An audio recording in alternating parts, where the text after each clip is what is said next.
Hi all, I had quite an exciting but a bit of a nervous game last night after I'd managed to lose a piece up in my previous game, which you can see on YouTube. This was against Khandaker, rated ECF 164.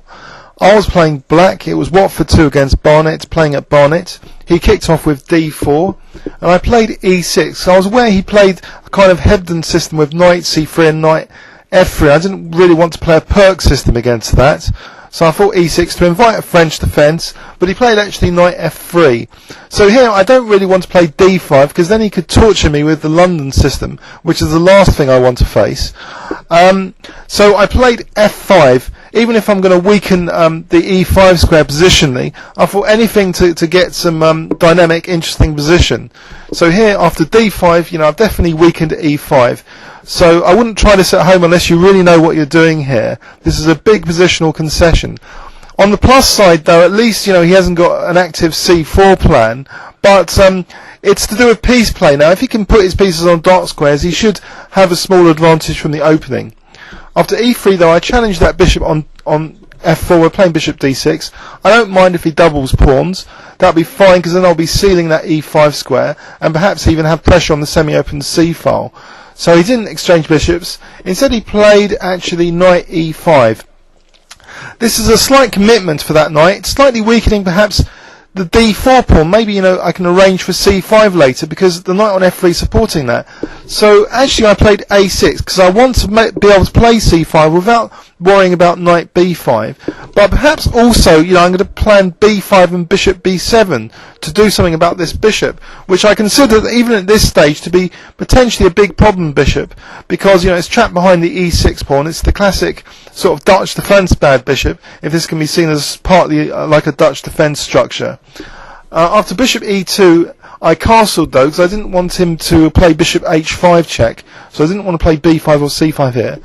And here actually he changed the nature of the game completely. He could have just calmly castled kingside and I would have carried on with some positional ideas, maybe B5, bishop B7, B4, trying to get control of the E4 square. But he played now G4, so the game's been sharpened up a little. One of the things which came to mind in a positive sense, that if he actually did G takes F5 and I did E takes F5, this bishop's extending in scope, and also I'll be able to have a frontal attack on that E5 knight. At the moment I can't get to challenge a piece on E5 with a rook on E8, so that's one positive thing. So I thought actually I'd try and increase my pressure on E5 straight away. So I played knight C6 and he took on F5. He didn't play G5. That's kind of tempting as well, but maybe it's harmless because he's not opening the lines against my king. So if we have a look at like knight E4, I think Rybka kind of likes black's position here. It's not too bad. Say knight takes Fe. If the line's closed, I would have less to worry about perhaps. So anyway, he actually just took on F5, and as I say, I'm extending the scope of this bishop, and now I've got potential rook E8 attacking E5. So he plays actually knight D3. I really didn't want to play bishop takes F4. I thought he'd have a really nice position if I did this. Knight takes F4. These knights are quite nice, I thought. But actually, Rybka actually likes black here with queen D6. Well, a little bit. No, actually it's changing what it thinks. So this is, for me, it's unpleasant because this bishop is hemmed in by the F5 pawn. And, he can play bishop F3, he can play queen D2 castles maybe. It looks pleasant for white. So anyway, that's one of the reasons I really decided to drop my bishop back. I know this looks a bit odd, but I want to get in knight E4. And I don't want, his knight to come to F4 so easily without him first, making the effort with, say, bishop G3. So actually I was surprised he played queen D2 here. So he's actually positively inviting me to play knight E4. So I play it. And with this exchange, I'm liberating this C8 bishop even more. So it's got the whole diagonal there to play with. He now plays knight E5, and actually I play a surprising move he wasn't expecting. I think he was just expecting bishop D6. I'm not sure that's any good compared to what I played, because here, maybe rook G1, castle queenside. Because if I ever take on E5, he's going to have the pressure on the D pawn, especially if he's like castled queenside. What I did play was a bit more annoying, bishop G5. So I'm challenging the bishop, structural damage is threatened, but bishop takes F4, doubling his pawns. he played bishop g3, and I just took on e5 and played bishop h4. So I'm encouraging him to increase my king safety a bit. If he really has to play bishop g3, he's going to be blocking the g file with his own pawn. He did actually play this, and I took and now played rook f6. I had considered just queen f6, but I was a bit put off. But maybe not. I shouldn't have been, because I thought queen takes f2. I thought during the game, that this check and taking on h7 wasn't that good for me. But actually, Rybka likes this. It gives check and now just king g8. So this would have been a pawn up. So just a clear pawn up, maybe. So that would have been fine. But what I played instead was actually just a rook f6. So I was playing it a bit more cautiously. I'm preparing queen f8. Just to increase the pressure on the f2 pawn. That's basically all I've got in this position. But on the other hand, I suppose, I've got the advanced pawns as well, the aggressive pawn structure. But he can potentially undermine it with c4, which happens in the game, as we'll see. First, though, he does quite a clever move to try and neutralise my f-file pressure. He plays actually rook h4. So he's got the idea of rook f4. So after queen f8, rook f4. But it's not the end of the world. I can still exert a nagging pressure here by playing a sort of tactical move g5. I don't mind weakening my king here, because I don't think he's going to be able to exploit it that easily. He's not in a position to exploit it. But here, instead of casting queenside, kind of routine, which is what I'd expect, and maybe like rook h1, try and contest the h file, he actually played c4. So he's striking straight away at my pawn chain. Maybe also the computer move is to be considered, queen a5. I was actually looking at this during the game, because it does double attack two pawns, and it seems a bit, uncomfortable, but maybe just queen d6 is sufficient. But then c4. So, maybe, this is the sharpest way for white to play, this queen invasion. But what he played actually was just c4 immediately here. I play c6, just trying to maintain my chain, and now he takes on d5 and plays rook c1. Now, I was a little bit nervous here about my position, because he's not only got rook c5 as a potential threat, he's also got rook c7.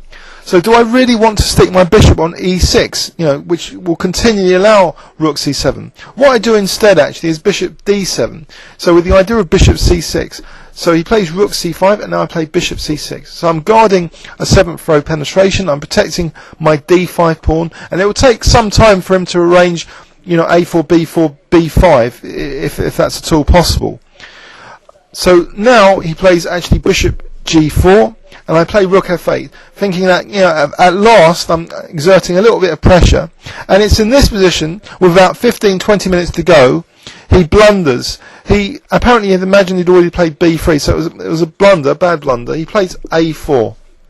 Of course, I can't take that pawn immediately because of rook takes d5, but what I can play is b6. So I'm simply chasing that rook away, and it's a free pawn. And with that pawn, I'm starting to get a completely winning position now, because the bishop actually is also quite useful on a4. It's stopping the king escaping, and also I can now return back safely to b5 in variations, especially with queen h6 as a major threat now. So he plays rook c7, and I play queen h6. So I'm coming around the back of his position with his king still stranded in the centre, unable to escape via the d1 square. He plays now queen c1, and an easy continuation which I didn't I missed is just taking, because I thought here I'd have to play something clever, but I don't. I don't need to play rook takes e2. That doesn't work. Let's have a quick look. Rook takes e2. Well, I didn't think it worked, but maybe it does. So here, apparently bishop b5, but I didn't want to allow all these checks during the game. You don't want to, be slaughtered with rook and queen necessarily. But apparently this is not very, very harmful. So queen c7, my king can escape. So if this is the case, then I am winning this position. So in the game, I decided actually, I thought queen h2 was the strongest, but actually in this position, sorry, if we go back here with queen c1, and if I had played this line, I could actually just exchange off queens and then play bishop b5 and be 2 pawns up. So that was pointed out by Piggott after the game in post-mortem analysis. Instead, I was trying to be more clever. I played queen h2, which actually is the computer move. It's the most clinical move, queen h2, the most decisive, to finish the game off as quickly as possible. He played check, and he gave himself another tactical liability now, an unpre bishop on f7. So my plan was just to pick this up with queen g1 and queen f2 and queen takes f7, because if king e2 there's always the bishop b5 resource. But I noticed something even stronger here, just queen d1 check. So if king c3, I thought I was just going to play queen c2 and pick up the queen. He resigned here, but actually, checking with the computer, there's actually queen e1 mate, which is also pretty useful. So anyway, after queen d1, he had resigned. So an exciting game, one which I nursed that little advantage received from the opening, the f-file pressure. So I was quite pleased with it overall. I hope you enjoyed that game. Please leave any comments on YouTube. Thanks very much.